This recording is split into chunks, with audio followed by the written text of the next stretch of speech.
that there is not a large group of people.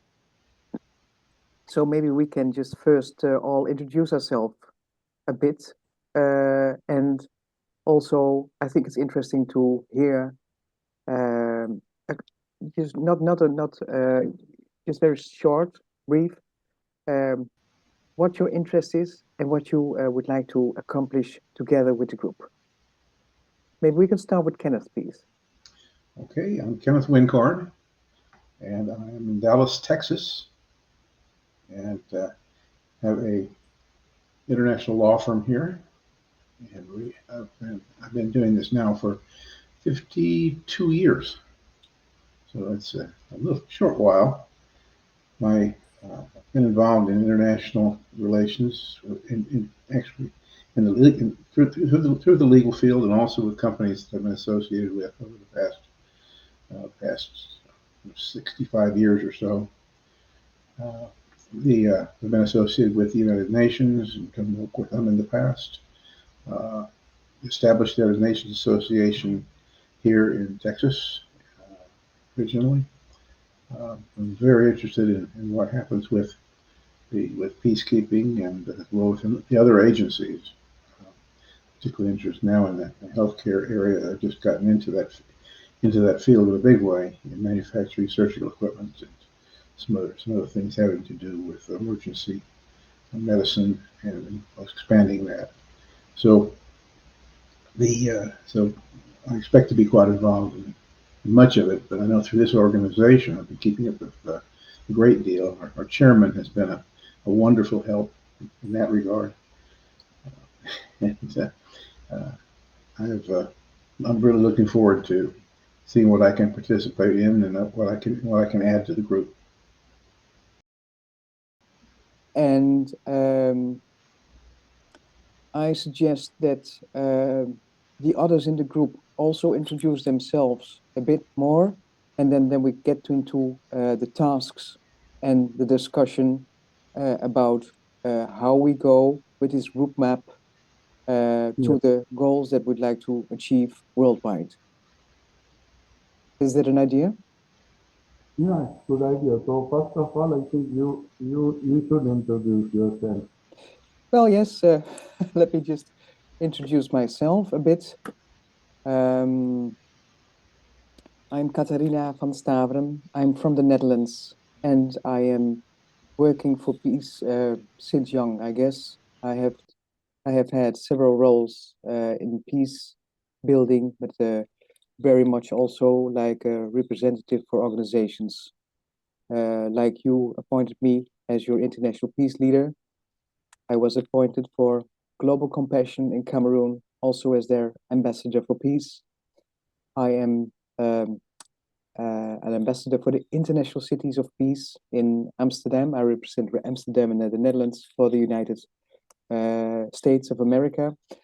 I also represent Uniting for Peace in England as their ambassador, and I'm also executive committee member of the board.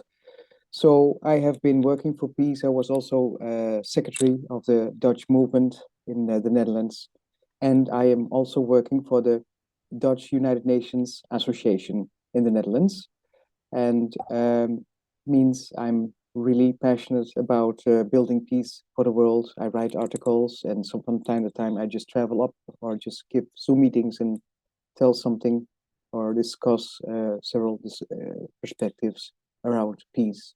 So this is what I do. Also, I work for an organization that is specially built for higher educated females. I do their communications and their marketing.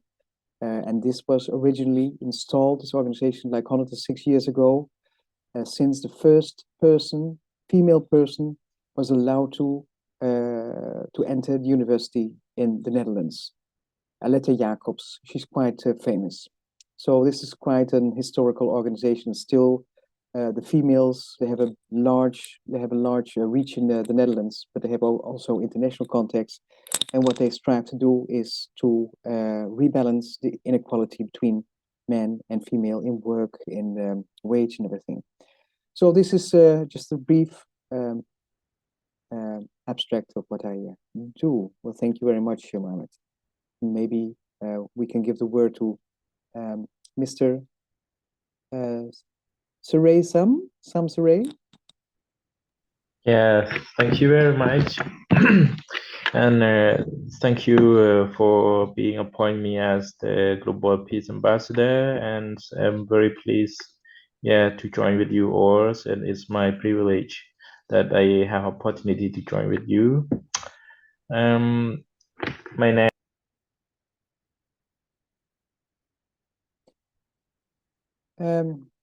You have to unmute. Oh, sorry. So Sorry. I'm sorry. Okay. Yeah. So I have to speak again. Yeah. Thank you very much again, and thank you, Mr. Chairman Raman, that have appointed me as a Global Peace Ambassador. I'm very happy and privileged to join with yours. Yeah. And my name is Saray Sam. I'm from Cambodia actually, but now I have live in Denmark. And I'm the chairman of the Khmer National Liberation Front, but I have worked for peace and democracy in Cambodia. Yeah, for nearly 20 years, I advocate at the international community about to raise awareness about the situation on human rights, and situation of the uh, democracy in Cambodia, so that to bring back peace to the country. Yeah, so after I listened to Mr. Chairman and you, I think that this is the right place that we have to find a solution to take the action for peace right now, because it's almost 20 years that I try to raise awareness and try to find solution action, but seem to be like still no action, and still the problem spread across the globe right now. I start from from the grassroots, because I see that that Cambodia is a long dictatorship, and human rights violations is until now they still happened and it's not stopped yet. And I try to find support from the international community to find a solution for for stop about human abuse in Cambodia, and to make peace to this country after the post-conflict, this long-term war in Cambodia. Million people was killed, and a lot of happening after the Pol Pot regime, and after that committed crime against humanity. It's around 10,000 people are still killed, and also after elections that's organized by attack, but still human rights abuse like happen, like humans, first eviction downgrade, and about political right and freedom of expression is not free in the country right now. The ruling party continue to crack down on opposition, civil society, imprisonment, those who dare to criticize the government. And a lot on now is human trafficking and scam online is happening in the country. It's a lot of problem that is still continue until now. So I think if we get meet the people like you, I think you have the idea, like you have experience to find a solution for peace, because we have the Paris Peace Agreement, that is the backbone of the the the the treaty to stop the war and make peace, in 1993 already. But yet some, the ruling party, they not respect this agreement, and they continue to violate. And if we should like bring the international community, like United Nations, or the signatory of country of the Paris Peace Agreement, to have the international conference and find a solution, to this conflict. And then we start by action, take action, not just by word. We just need action right now. And first, I think, because if we compare to the conflict around the world, my point of view, the central conflict is Cambodia. Right now, you see that, if we we consider about priority. Million people was killed, and if we think about the war is a long-term war in this country, if we think about dictatorship is long-term, commit human right violation human right 40 years until now, and still the same. And if we're talking about the sovereignty and territory, we from the big country and still small. So I think this is the the first priority to solve before we continue to Ukraine or million or other country, so we can bring the international community to talk together and what is the real conflict that's happened, and we have to solve the root of the problem first, and then we can solve the other later. This is my point of view. Thank you. Thank you very much, Mr. Suresh. Totally agree, and we see the pattern of human trafficking and the whole destruction of the people everywhere on the planet. And it's very good you made your point, and I think it's very important, especially that point. We see this pattern, we see this in more countries appearing, and we should try to look later on into the global pattern that we see here. I would like to give the word to Mr. Ryo Tajaki. Could you please unmute? Yes, I can hear you. Thank you. So I should introduce, I'm from Japan. Hokkaido is northern island to about 600 kilometers from Tokyo. It is very not snow, but chilly right now, even now. So you can see the 4 seasons. And I had a meeting on Zoom with the Nigeria people just before, just a few minutes before. The reason why we're doing is that our goal is setting up the United States of Africa, not America. Because many people came from Africa to United States of America as a slave and discrimination. But that is not only Africa issue, but also all the world issue. Because among Japan also any kind of discrimination as well, people to people. There is a tribe, Ainu people in our area, Hokkaido. But among Ainu people, there is a different Ainu people. But Ainu mean human being, man. That is the original meaning. But people who are living in Hokkaido also don't understand real meaning. And then the reason why I'm here is working with Raymond for quite a bit longer.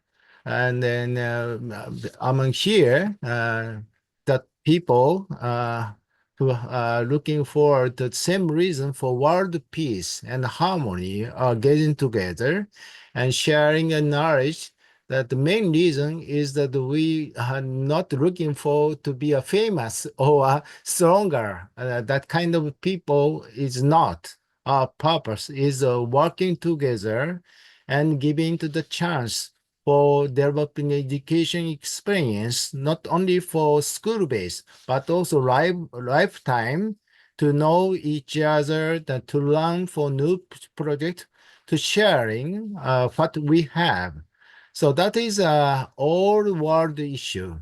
That's why I'm here to working, and then time will be different. It's now is almost 11 p.m., but that doesn't mean because every world is same. Just the time is different. So I'm looking forward to working with you, each of you, learn from each of you as well, to develop the real society in the world. Thank you. Thank you so much, Ryo. Thank you so much from Japan and your vision about how and what you expect for for us to work together in. I would like to give the word now to Michael Bredel, please. Sure. Good morning, everyone. How are you doing? I have been working with Mohammed for about, 2 years, Mohammed. We've had a lot of conversations about how to make change in the world, but a little bit about my background. I was actually a trained anthropologist, but I also got heavily involved politically on a global scale. I actually also work with the International Human Rights Council. I've built cases with the International Criminal Court, been very successful. I worked on the Putin case as well. I worked on a lot of the Libyan cases.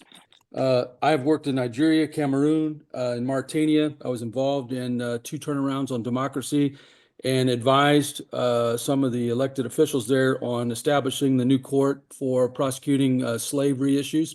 Mauritania is a country that continues to be berated by the West as being a slave stronghold, and that's just not true. They've actually have a successful prosecution of 100% on 20 slavery cases, but a lot of groups lay claims against them, but they don't have any evidence. I worked heavily in Libya during the war. I was a forward observer. I extracted over 800 people. It's just a little bit about I get involved in these things because a lot of foreign governments know me. I did a lot of political advance for the United States White House for a while. And in the current issues with in Israel, I'm actually in direct contact with one of Netanyahu's advisors and also with an Egyptian Ministry of Foreign Affairs official, back channeling some things and working towards peace. I don't know if you remember the American hikers that were captured years ago in Iran. I actually worked to get the mothers there to visit with them. There's a lot of things we can talk about on Iran coming up. There's a key person over there in their government that could actually create more peace, but the United States has not been smart enough to go talk with him, even though I keep telling them to talk to him. But I just think there's a lot of things that can be done out there. I think it's great to create awareness, publishing articles, putting out things. It's a very much important issue. But I would actually ask everybody to work hard to get the truth because we have such a convoluted media on a global basis that people don't get the truth, but Thank people's you. emotions get the best of them. And so what you have to be careful is that you're not out there spreading incomplete information or misinformation. And so I think that's a great thing that everyone in this conversation can do. I think that, and I just published something on the line earlier for everybody, but I think the greatest way to achieve peace is creating a better understanding, and that's through a dialogue and direct communications. This is a good start right here, but being able to see people face to face and hearing their views. We all come from different countries, different cultures, different religions, and it's just a greater understanding. I mean, I grew up a Southern Baptist in the United States, but there isn't a Muslim country that I can't go in that I'm not treated very well and respected because I show the same respect when I'm in those countries. And so, criminals are criminals. It doesn't matter what their religion, doesn't matter what country you're from, you're just a bad person. And so we all have to work together to do those things. And so this is great. I do want to say one thing, Mohammed, is we should probably take on maybe 2 or 3 ongoing issues out there and maybe take a lot of the collective mindsets here with all the great people and develop some ideas on how we can create those better understandings. I mean, for example, people mostly cannot tell you why there is even a war between Russia and Ukraine. People can't even tell you really, other than missiles flying, people can't tell you what the real issue is within Gaza. Because, for example, in the United States, and I'll let Kenneth weigh in on his experience here in the United States, but we don't learn things about that in school. They don't teach it anymore. People don't understand why Gaza exists or when Israel was created and what happened to the Palestinians. And I know people feel sorry for them, but I'm just a very direct person because I'm used to talking with elected officials and talking with them and helping them to understand what's really going on. And so a lot of times, many of you, when you're talking to other elected officials, you're going to have your bullet points ready. You're going to have to be up on the issues, et cetera.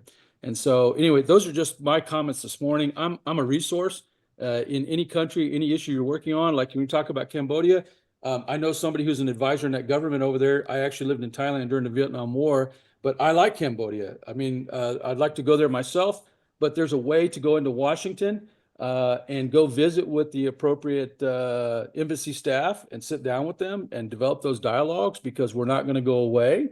And I think it means a lot too when we do it here in the United States as well. Yes. Well, thank you very much, Michael. Then I would like to give the word to Dr. Dan. Is it possible that you can unmute and show yourself to us? All right. Thank Hello. you so much. You hear me, Katrina? Yes, I hear you very well. All right. Thank you. Thank you so much. My name is Daniel Onyetulem. I hail from the southern part of Nigeria, and I was primarily trained as a physician, but I do occupational medicine. However, I work for an organization known as Stephen Holistic Care Foundation. It's a non-profit organization, and we address about SDG goals. We go for gender equality, go 5, on health, 4 on education, go 5 on gender equality, and then 6 on clean water, and then sanitation 7, then 13 climate action, and then we also do something on peacekeeping. And I want to use this opportunity to also thank Mr. Mohammed for finding me worthy to be appointed as a global ambassador, peace ambassador. I really appreciate this great deal. And then we also do Goal 17 on collaboration. So we collaborate with organizations. For instance, in Nigeria, there's an organization, a non-profit organization known as PIND. So they have a couple of projects on peacekeeping over here in the southern part of Nigeria, especially the coastal region, where there's a lot of conflict that has to do with the fact that it's an oil-producing area, and then there's a little development around those areas. So there's a lot of conflicts going on within that. So I partner with that organization, but what I do basically, I provide medical survival strategies for those who work in the field, train them on basic life support and several other HSC, health, safety, and environment training. And so that's part of what I do. And we also, our organization, we're in consultative status with the United Nations. So we engage in a lot of UN programs. And apart from that, I'm also involved in hospital operations and medical logistics and supply operations here, but that's just other things that I do. So, but basically, peacekeeping, I partner with organizations that are into peacekeeping operations and peace operations within the coastal area in Nigeria. That's where we call the Niger Delta region in the country. If you are following the news on the Niger Delta region, there's a lot of conflict within those communities. So I am glad to be part of this discussion, and also glad to be part of the Global Peace Ambassador Forum. Thank you so much. Thank you so much for your comment. And then we go to Ambassador, is it Kingsley Ombason?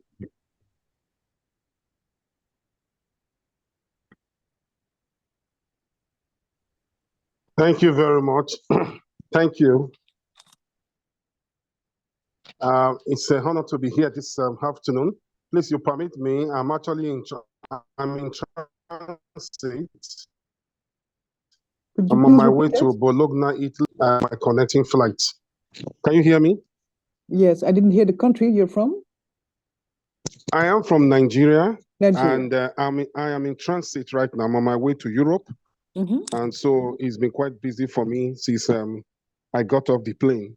However, I want to say thank you to everyone on this platform, especially Mohammed Atari Man, my very good friend and my brother. We've been together for some years now, trying to advance the cause of peace globally.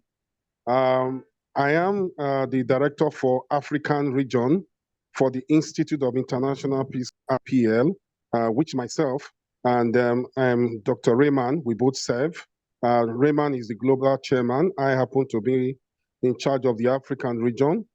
And also, I'm also in government in my country. I am the board chairman of the National Agricultural Mechanization Cooperative of Nigeria, an organization charged with the responsibility to mechanize agriculture throughout the entire country.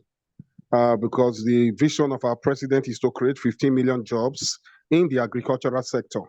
And so I was saddled with that responsibility late last year when I was appointed to drive that initiative. However, it gives me a lot of pleasure to be on this platform, as I said earlier. I'm quite super excited to promote the cause of peace. The Institute of International Peace Leaders was set up to drive peace in various ways. And in terms of promoting peace also, we look at the issue of human rights advocacy, which is also a very critical component. Then, of course, we look at the issue of climate change, which now is the focal point of every country in the entire world. However, I will speak on behalf of the African region. For the African region, when I took over the reins as the director for African region, about 2 years plus now, we were just only in Nigeria and 1 or 2 other countries. But I'm happy to say now that IIPL, we are in over 42 countries in Africa as we stand now. And it's been super exciting working with a lot of country directors, driving the issues of peace all over Africa. And of course, Africa in itself is quite different because in Africa, before you start talking about peace, you have to look at vibrant economic initiatives. I will give you some examples. You know, poverty is quite very huge in the continent of Africa. Africa has a population of about 1.6 billion people. Out of the 1.6 billion people, 600 million are youths. And so we currently have challenges of job unemployment here in Africa. Then, of course, you talk about other issues like housing issue, no affordable housing. You talk about issues of climate change, which is very serious, fossil fuel emission all across the continent, and so many issues bordering on Africa.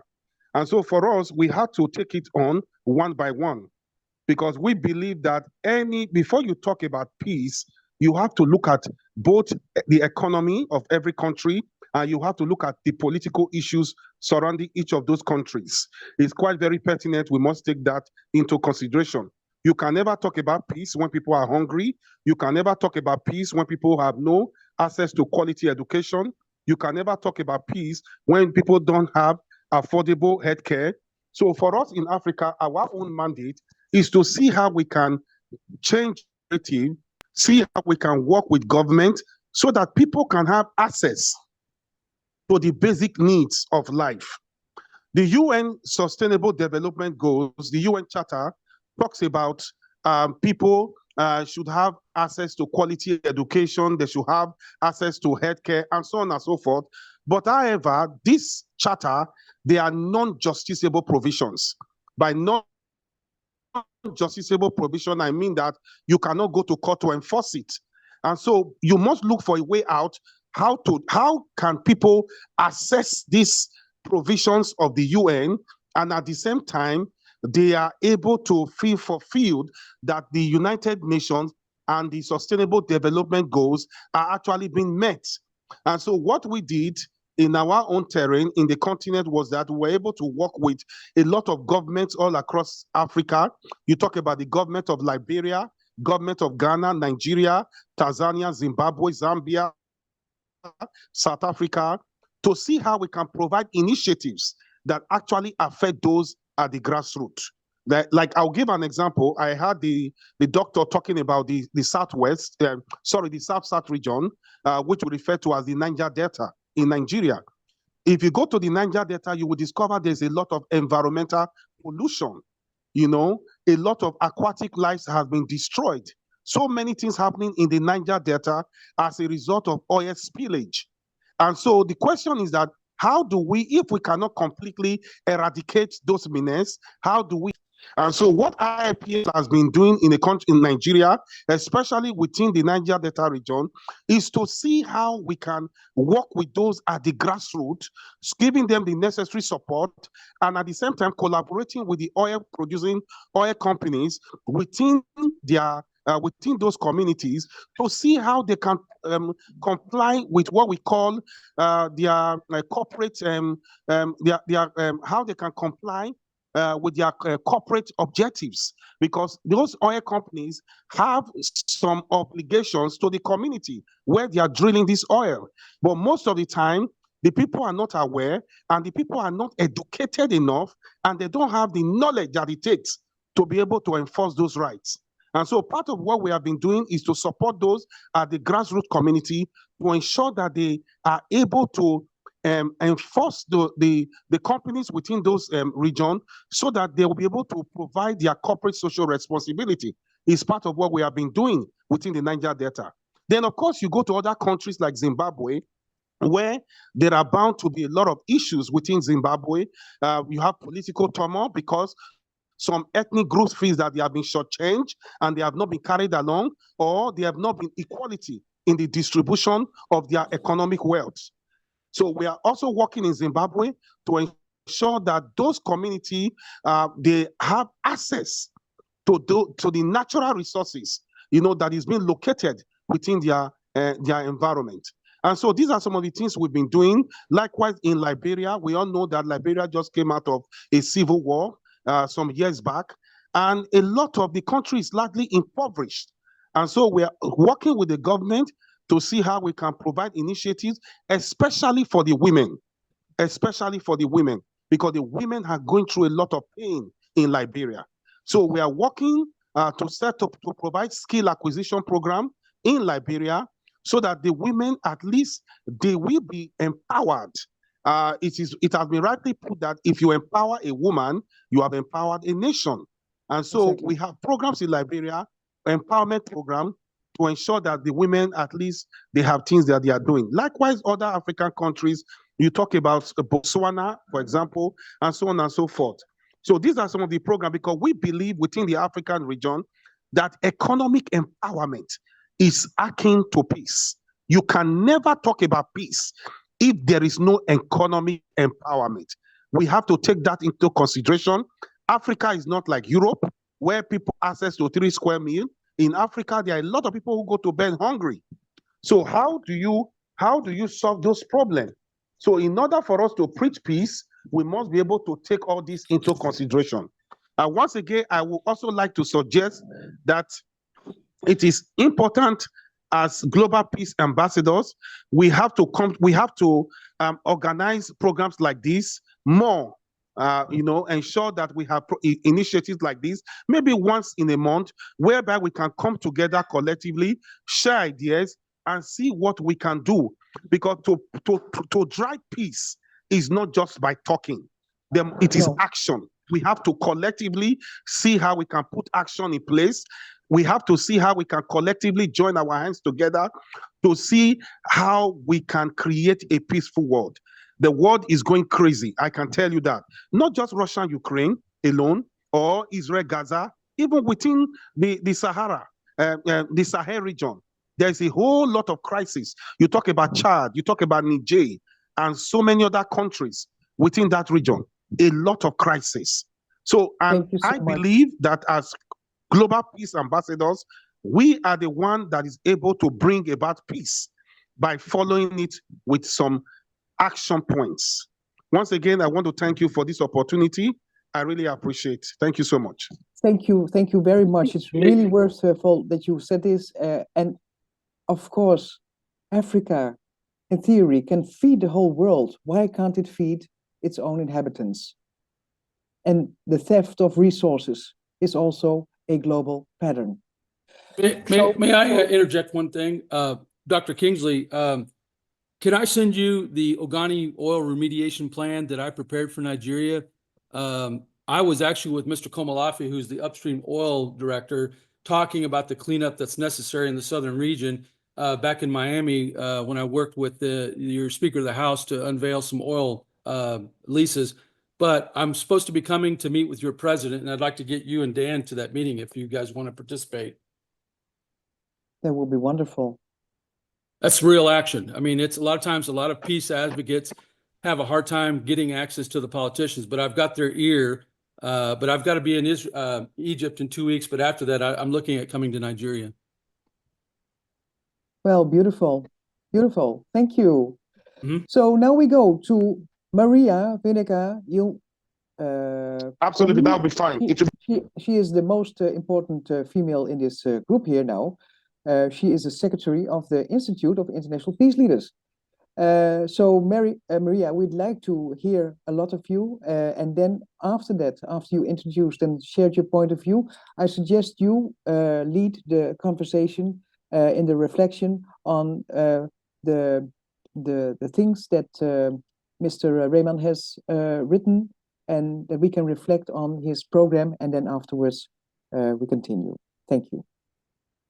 Yes, thank you very much, and welcome all, and thank you for joining this meeting today. I'm truly grateful that we can make this happen. And thank you to Mohammed Atta, your Rayman, for everything you do. And I have been working with the Institute of International Peace Leaders for about 3 years now. And it has been great to see the organization develop in this way. And yes, I live in Sweden, where I work as a language consultant, but I'm also involved since many years back in different international organizations, working with peace and human rights and indigenous rights and the environment and the SDGs. And since 1 year back, I'm also working with the IDGs, and they are maybe not so familiar like the SDGs. It is the inner development goals, and they are facing the important question: what skills do we need to develop to reach the sustainable development goals together? And it can be about communication skills and collaboration skills and caring for others and the world and empathy and compassion and that kind of maybe soft skills that are not always included in organizations. So I have been working with this in the IDG Sweden Peace Network with participants from different countries. And yes, I have been working as a volunteer in Cambodia a long time ago at an orphanage. So I also feel that it is very important that we raise awareness about the situation in Cambodia right now.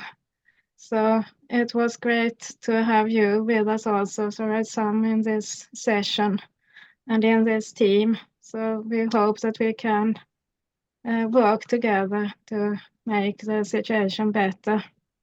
Thank you. Thank you. Yes. And yes, I'm also involved in a Global Women Development Network, where I'm head of Women in Peace and Human Rights. And we work together with Mariam Khan. She is also from Pakistan. And we will soon have 16 days of active campaign against gender-based violence. And this is something we have done 2 years now, I think. And also when in association with Women Development, no, sorry, Women's Day in March, we have had an international conference. And this year we had more than 50 countries who were participating in this conference. So it was one way to make the voices of women heard also, which is, like Katarina said, one of the most important things, I believe, to make the situation better for women, of course. Yes, and in Global International, we are working for global citizenship.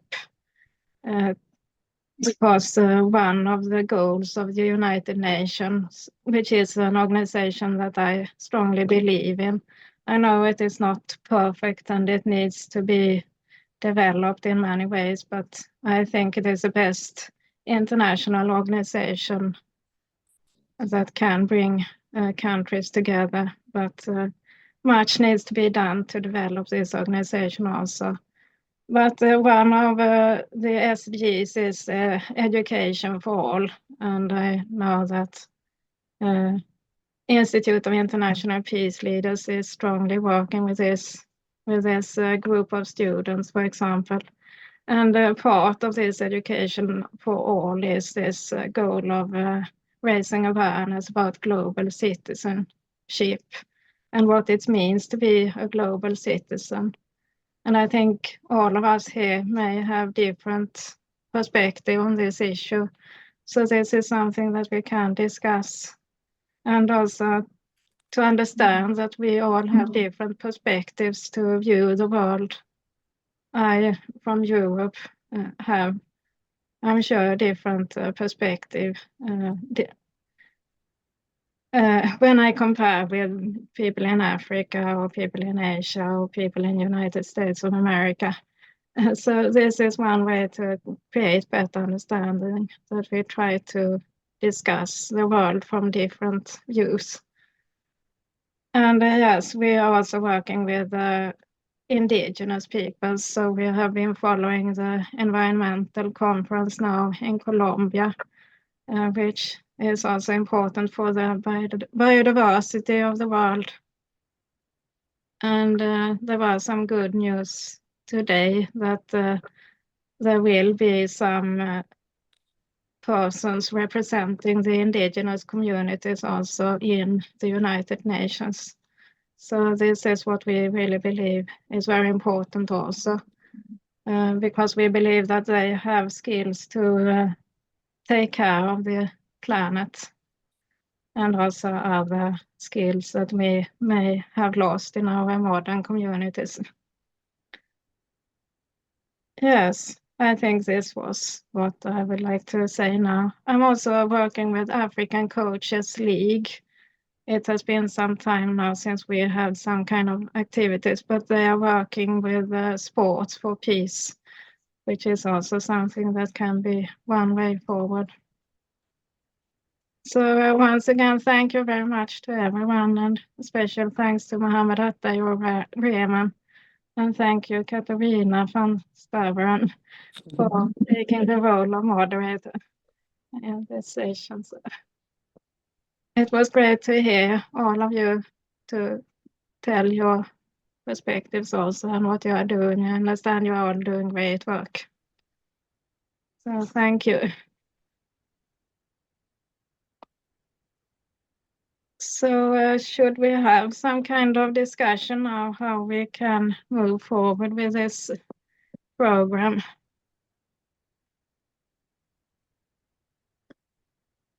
If anyone feels that you would like to add something now, how we can collaborate for this peace program, you are very welcome to unmute yourself. And Thank you so much. Can I go ahead? Yes, yes. Yes, you're welcome. The program we have, we call the IIPL Academy. Peace is through sports. And sports brings a whole lot of unity. Last year, we set up the Institute of International Peace Leaders, sports, where we go to a country. I'll give you an example, like Liberia. We went to Liberia. Liberia has what is called counties. That's what they call their states. And so we were able to bring all the counties together, I think about over 20-something counties. And we set up an academy for each of the county, whereby everyone will compete. And so what we were able to achieve from that was that we discovered that a lot of youths who were actually idle, they became very engaged and they were able to put aside all those evil for vices and all those negative activities that many of them used to participate in, like the issue of drugs. They were able to put it aside because now they have been meaningfully engaged. They have something they are doing, and it was very productive. At the end of the day, we were able to give some of them money. We had we set up a prize scheme where we had the first prize, the second prize, and the third prize. We were able to give them some thousands of dollars, you know, and they were quite very happy. 2025, we're also planning for the same event again. This time, not just only Liberia, we are looking at Cote d'Ivoire and we are looking at Cameroon. So just to support what she said, that sports is another way to promote peace. So it will be very nice for us to see how we can embrace this approach. I feel it is very, very productive. And at the same time, we can also get the government involved, just like we did in Liberia. We were able to get the Ministry of Sports involved. At the same time, we were also able to get their NFA, the LFA, Liberian Football Academy. We also got them involved in it, and it was very productive. The second thing also that we did in Liberia was that we were able to set up mushroom. Mushroom is a very, very, very productive part of agriculture, especially when you talk about the value chain in mushroom. We all know that in mushroom you can have drugs. You are able to get a lot of medicinal value from mushroom. You talk about the cosmetology side of it, and so on and so forth. And so we're able to set up a lot of mushroom farm. The women, that project was mainly for the women in Liberia. Many of them were so happy, and we were able to get off-takers. There are a lot of people who buy mushroom. Apart from the eating of the mushroom, you can also use it for drugs or for medicine. And that is what we also did in Liberia. So these are ways through which you can enhance peace. People can live in harmony, and people can live in unity, and they are able to achieve their purpose and their dream. So I just wanted to add these two. Thank you so much. Yes, thank you very much. And it would be great if we can try to develop this Sports for Peace program. And maybe you would like to start to make some plan for this. And I believe we're all ready to support you as much as we can. And of course, agriculture is also, I believe, one of the most important things, because like you said before, also that food is one of the first things we must make sure that every person have access to. So agriculture is also what we can collaborate on. So thank you very much for giving your view on this. Thank you. Is there anyone else who would like to say? Yes. May I, Maria? Yes, of course. You're very welcome. Yes, thank you very much for all the delegate and ambassador, and especially international political leader that have this initiative. I would like to suggest that we should find the priority of issue to solve the problem, to take action first, and because we have to identify what is the real issue and what is the solution to the issue. Because if we don't take the action to make peace right now, so I think the challenge we face, our humanity and the earth right now, as you can see, like the climate change have affect a lot of the people around the globe, like the flood all over the world right now, in Asia and Europe and other places also, that affect the people. And if we don't find peace right now, and we have to unite it to find solution for the climate, so it will affect all of us. So right now you can see like the conflict is it's going to happen is the World War III, and we have to stop this. And if we have to stop this, so what should we find the solution for this peace? That's why I would like to suggest to take the action like the first one. What is the I just want to persuade all of you to take the action. Like, what is the root of the problem? What is the root of the problem that happened to this conflict around the world? And then we just show step by step.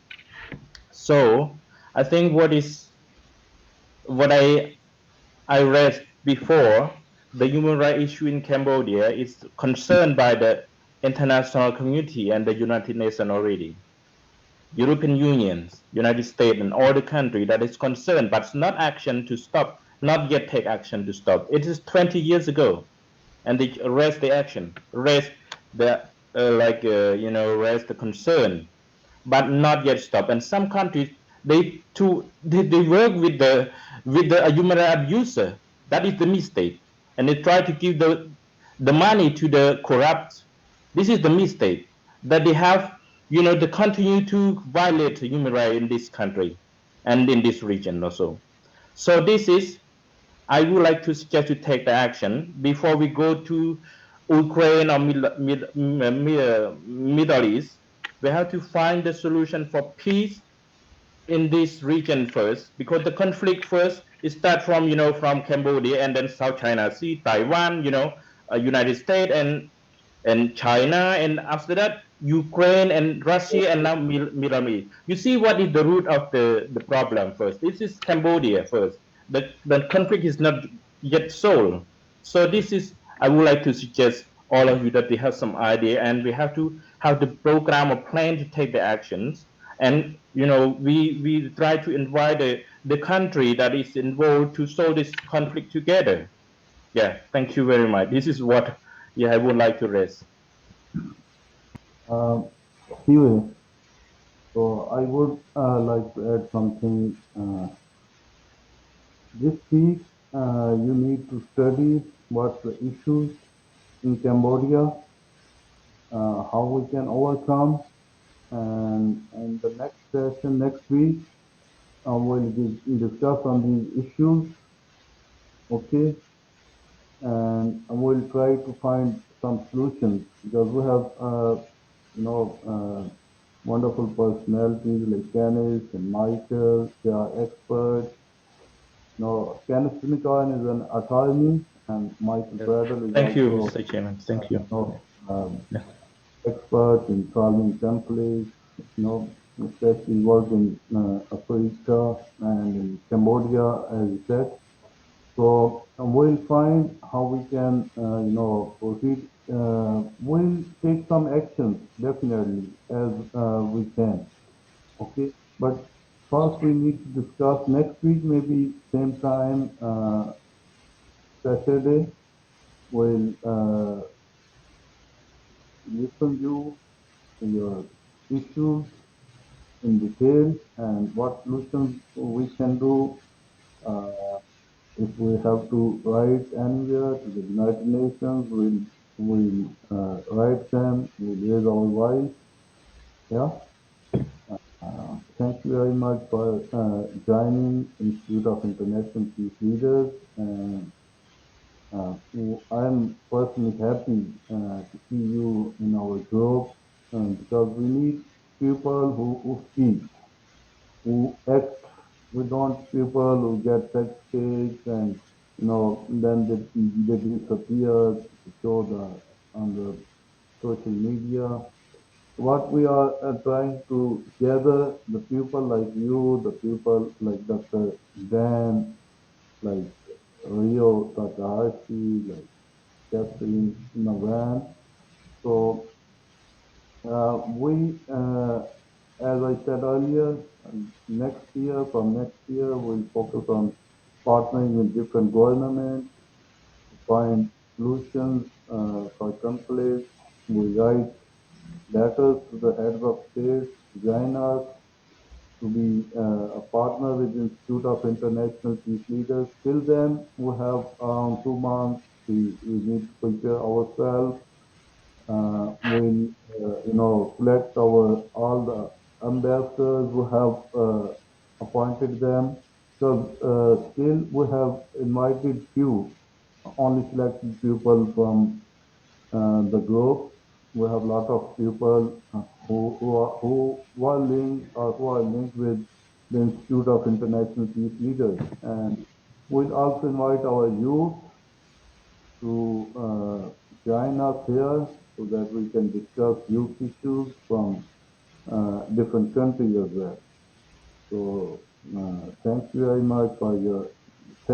much all for giving time and discussing very important issues today.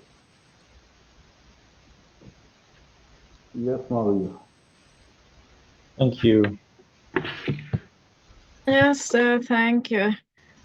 And regarding Cambodia, I forgot to tell you that I'm also involved with the Association of Journalists in Sweden, and I raised the issue of the situation for journalists in Cambodia. I know it is very challenging, and Mehtara, the journalist who was imprisoned recently. Yeah, thank you, Mary. Yeah, thank you. Yes. So if you have any ideas how we can work together to help journalists, you are very welcome to share those also. And we are preparing to try to make something within the Swedish Association of Journalists. And of course, freedom of expression is important in every country. So if we can collaborate for this in Pakistan also, for example, and African countries, and yes. And Share the Health Cambodia is another organization which is founded by James D. Garcia, and he is a doctor who has been in Cambodia this summer and trying to help with education in emergency health issues. Yeah, thank you, Maria. The problem is that, I just a little bit, because now there are a lot of political prisoners that they have arrested in prison that is not yet released, and they don't open space for all, like, the civil society and the opposition leader in opposition in Cambodia. So this is the problem, that the politicians have been arrested in Cambodia, and so we don't know how to, although we would like to thank the international community to press and sanction, to open the space, but they ignore the recommendation. So we should take another step of action. I think if we could do, if they don't, come to the table to find a solution, we should suspend the seat of Cambodia at the United Nations. And what should the way that we have to do that? This is this is my idea that pop up, so we can find a strategy to make them to the table to find a solution. Thank you.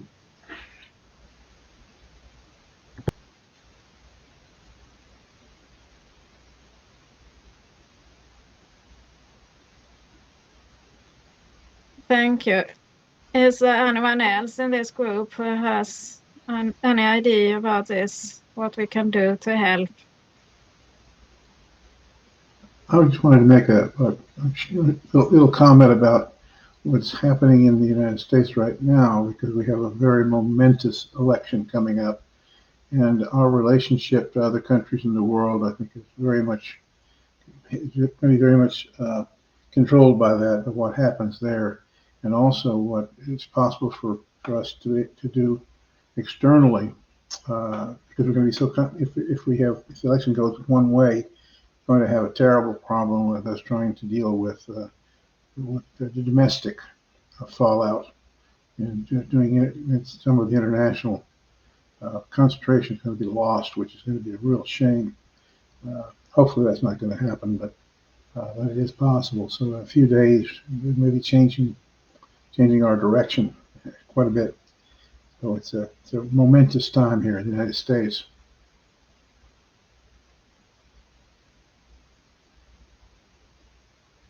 Yes, and yes.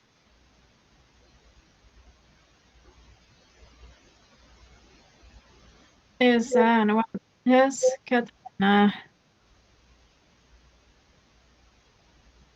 You have a sound problem. Katarina. Yes, I had to unmute myself. Sorry. You said something that. What was your question? Was how can we help Surrey Sam on his issues? Which concrete issues do you have here for us to think about, Surrey Sam? Because I just lost it because of the conversation. Which issues would you like to have an advice on?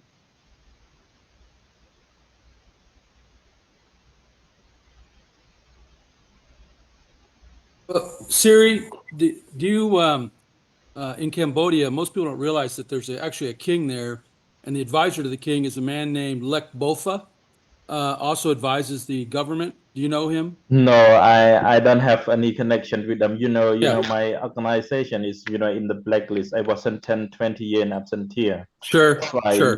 they don't have, like any, anything that they want to talk. They just want to crack down us, actually. No, I hear you, but what I'm suggesting to you is maybe offline, let's you and I try to get a call with Lek Bofa. He's actually a pretty decent person to talk to. I don't think you should ever, just because a government does one thing, and I think Kenneth will agree, we've got a lot of good people in government, but there's only takes one or two bad people at the top. Yeah. Up, Thank you. If we could, like, do something to make them, open space what we really need, because now the problem is that they arrest the political prisoner. If you can talk, and then you can open space for everyone, to engage in their right. All the citizens have their right, but they ban the opposition in exile, civil society. So this is that we are not acceptable. So if we can do, like, you can, and you can talk to them, and they are happy to talk to us, and then we can find a solution. I see, really appreciate it, because what we want, we just want our right back. Yeah, as a citizen. Right. Yeah. Right. It's always worth the dialogue. I mean, you're going to run into people that are obtuse, don't want to listen to it, but I find more often than not, just taking the time to listen to their concerns. They've got internal political issues to work with, and a lot of times you can actually navigate around those concerns and focus on the issues. Find out where the commonality is, because you're not going to get wholesale change overnight, but you can start to implement changes through time and show them the importance of having that. Now, conversely, you can also start to build cases. So, for example, anybody who's been a prisoner there, I knew somebody who was in prison there for a while, but if we can get their statements, et cetera, you can actually bring those up at the ICC, or we can bring them up even in the United States government and in European governments, any other government out there. I will tell you, I won't mention the name, but there is a very famous person who was being held in a foreign country and was being beaten. I took the information from that. I took the video, I published an article, and I put the digital link to that, and I sent it to every foreign embassy in Washington, D.C. In less than 72 hours, that person was released from prison, stuck on a private plane, and jetted out of the country. I was flabbergasted that it would have that kind of effect. But these various governments around the world are just looking for the truth, because media has blocked the truth, and there's always agendas behind why they block the truth. It's an inconvenient truth for a lot of people. Me, it doesn't matter whether I like it or not. At the end of the day, what is the truth and what is the law? Exactly. And that's what matters. And I think you have to be guided by that. It's easy to be moved by the emotions of it. I mean, I've been in foreign wars. I've actually been captured. It's not pretty. I've seen a lot of death, but at the same time, when you come back, and I'm in Washington, D.C., all the political players want to make these decisions from their little offices, but they have not a clue what's really going on the ground, because they're not getting real-time intelligence coming in. The American human intelligence branches are broken. Congress knows that, but that's why we've done things like we went to war in Iraq when we shouldn't have. And that's just my personal opinion. And I helped that administration somewhat.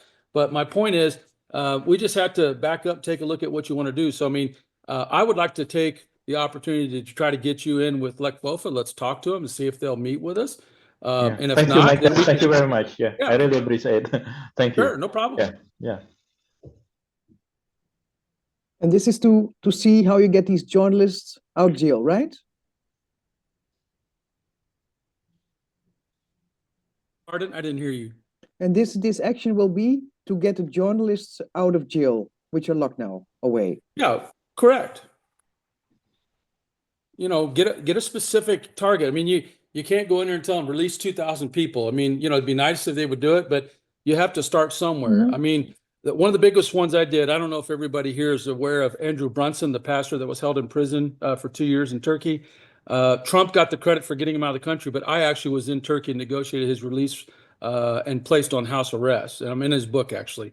But it's if you dare to care and will get on a plane and go meet with people in a safe way and come in with an agenda that is proactive and be just as good a listener as you are a talker, you can actually find that commonality. And I've had huge, huge success doing it. Can you imagine landing in Beirut and I meet Wiam Wahab, who is the Druze leader, but Hezbollah could not even come near me. Even as an American, I'm a high value target, but they couldn't come near me because I reached out and sat in his house and talked about issues in Lebanon and how do we deal with these issues. I mean, we can deal with this later, but I'm just trying to illustrate a point that if you just take the time to listen to these people, find a good friend in the government, because Lech Bofa, like I said, he's right there with the government, but he's also the king's advisor. That's how you can initiate some of those things. And I think it's a lot more palatable to persuade them to release a journalist versus 2,000 people at one thing.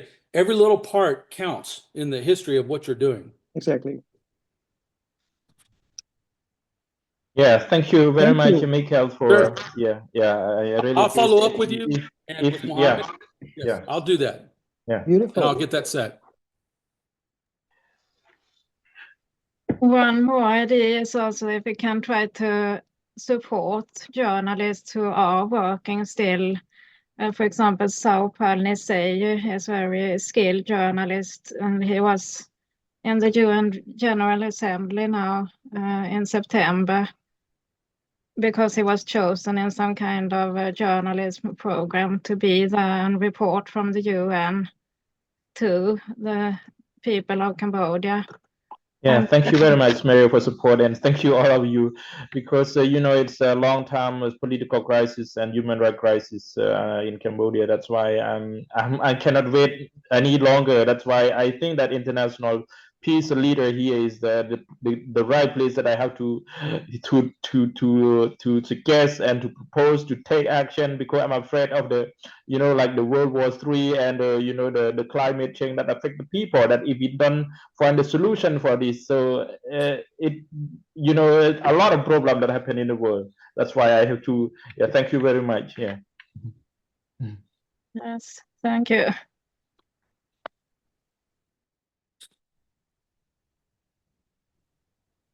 Yes, Rio Takahashi, would you like to add something now to this session overall? Yeah, thank you very much. I think that the most important is the focus to the education. Mostly people thinking about education is to educate at school, but that is a very huge understanding, including that part of the philosophy.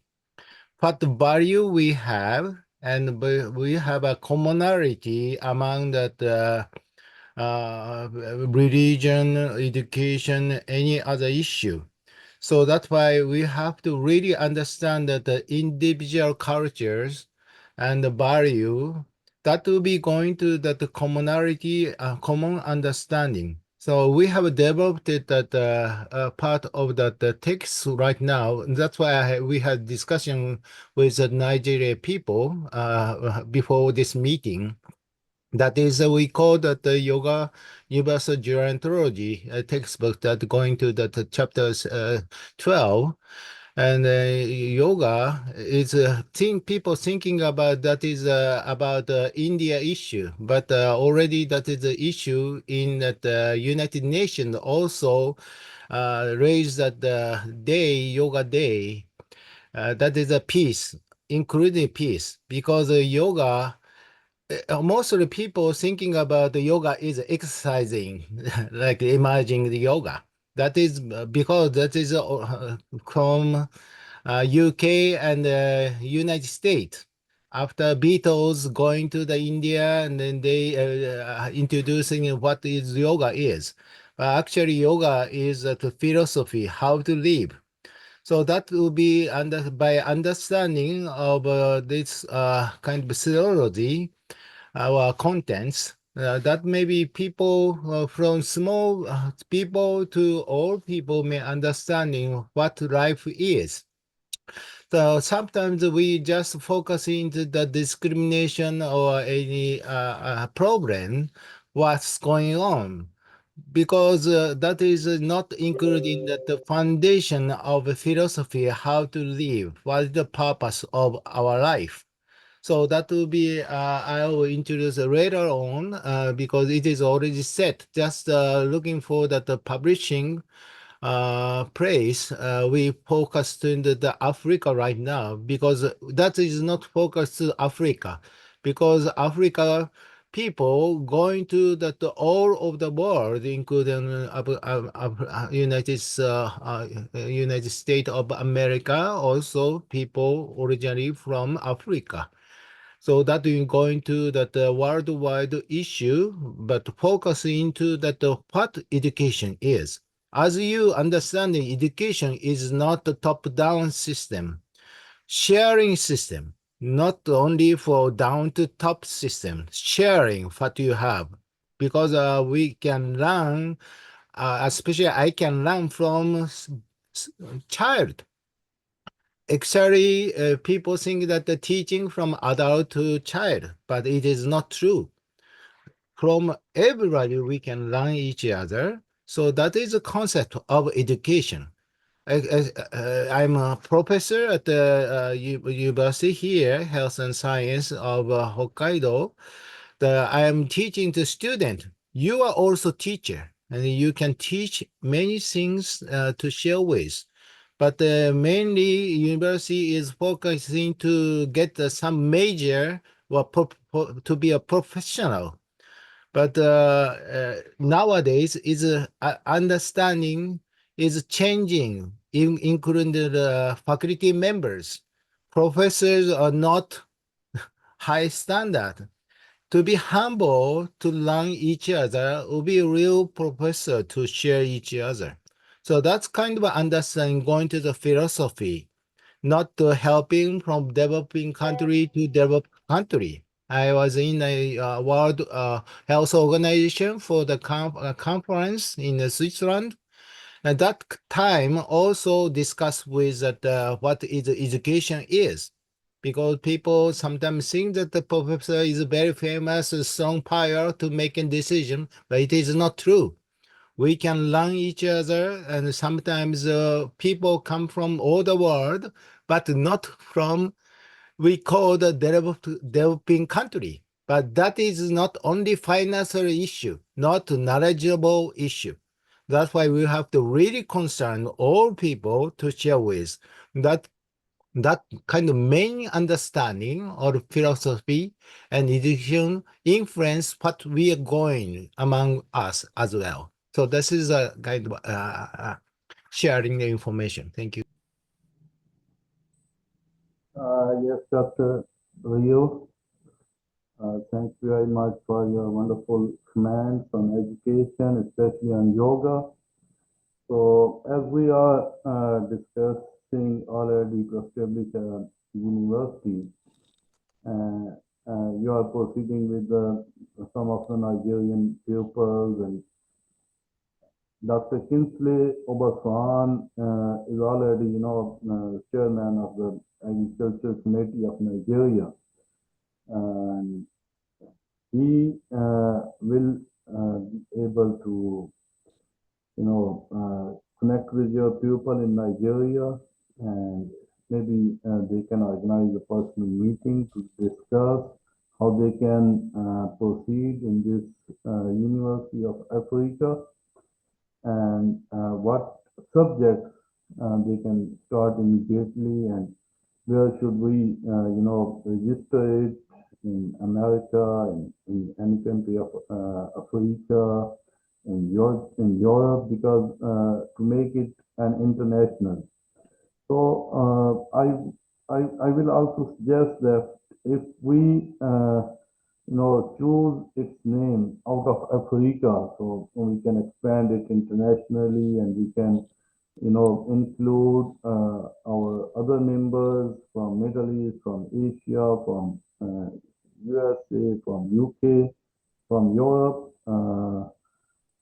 to part of this, like United Nations University is working in Tokyo. Yeah. So what they do, they organize some lectures of international personalities, international experts. They come online and they discuss their expertise and they find different solutions. So we can collaborate with you on this subject through Institute of International Peace Leaders to establish a wonderful, international university. So we will discuss on this personally with Dr. Kinsley and with other our members, and we'll organize a special webinar on this, on this topic. Yeah.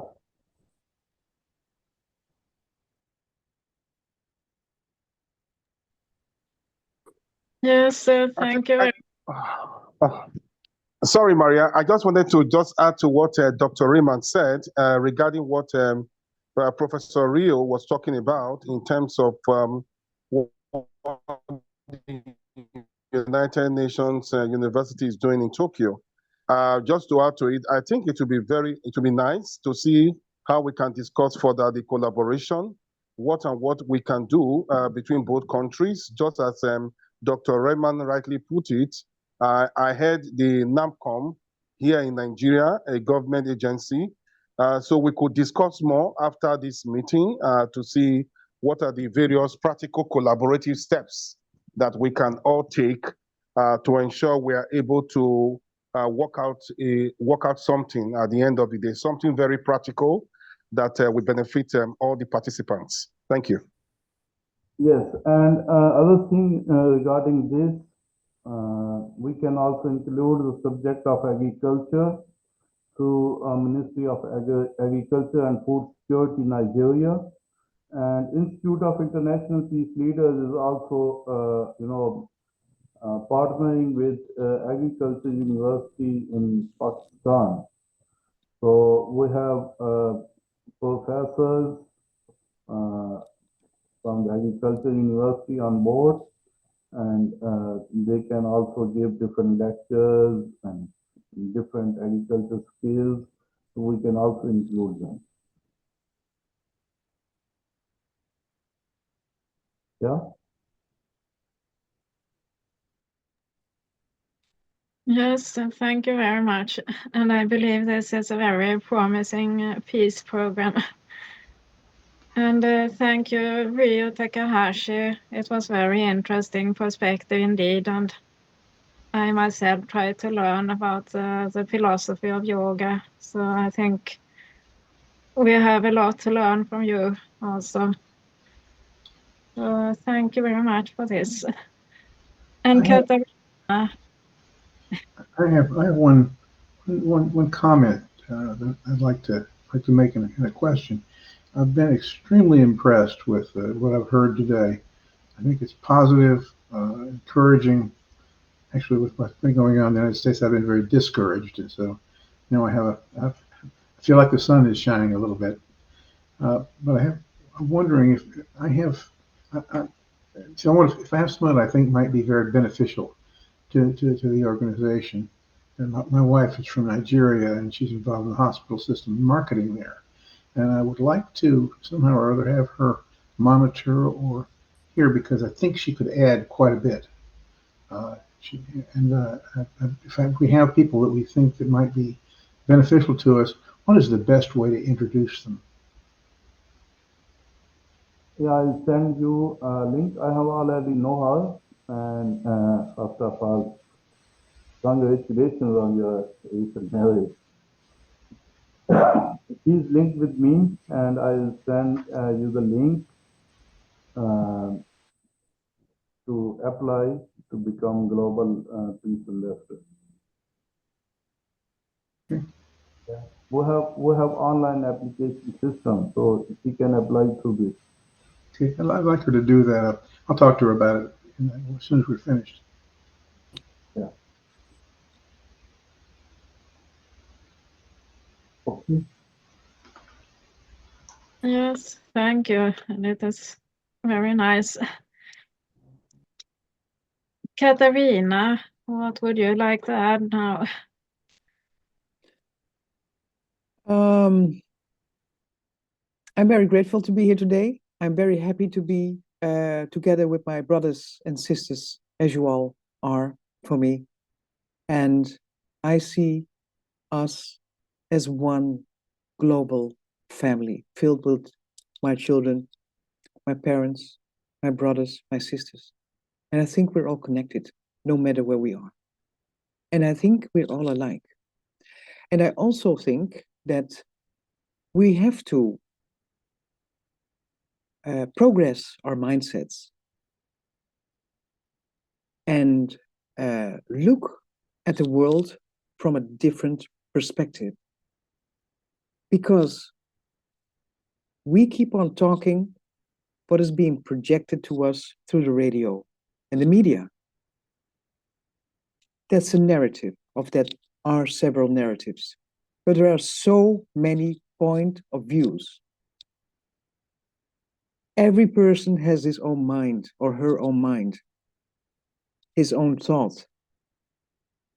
And thinking out of the box and out of the structures that are being offered and uploaded to us from the moment that we come from school. I think it's time to release the ideas, even delete maybe a lot of ideas about how the world is built up. Because I don't want to make a long story now. I can tell you many more things. But for me, it's very simple. I myself believe in spirit, God, Allah. I don't know. I don't care how you call him or her, but there's a spirit of love, spirit of life, spirit of abundance, spirit of light, love, abundance for all. And I believe that we are being born and we have the right, the birthright, to be happy together, living on this planet, which provides for all. Because I think we are connected to our planet Earth. And this is how I see it. So let's try and look at a different perspective. So outside the narratives that we all have in our countries, that we get presented every day, and just open our eyes and open our minds. And this is all I want to say right now, because I don't want to say too much, but I just want to bring this into your mind so you can think and question the things you see. Are things the way they are? Or are they not the way they are? Which narrative is done from which perspective? Is that your perspective? Or is it someone or somebody who wants you to have this perspective? We are all free thinkers. We have a mind of our own. But I think we are very much connected, and we should not let anything or anybody create division among us. And if you feel your heart, there's a special spot behind your heart. This is source. And when you concentrate on that, and Ryo, he knows about meditation. When you let source speak and you focus on source, you can make the connection with each person around you, because everybody carries this godly spark, this source inside or in him. And therefore, we need to connect. We need to go back to Mother Earth. We are not artificial beings. We are not transhuman people. We belong to nature. And this is what I want to say right now. I just don't make a long story out. Thank you very much, Maria.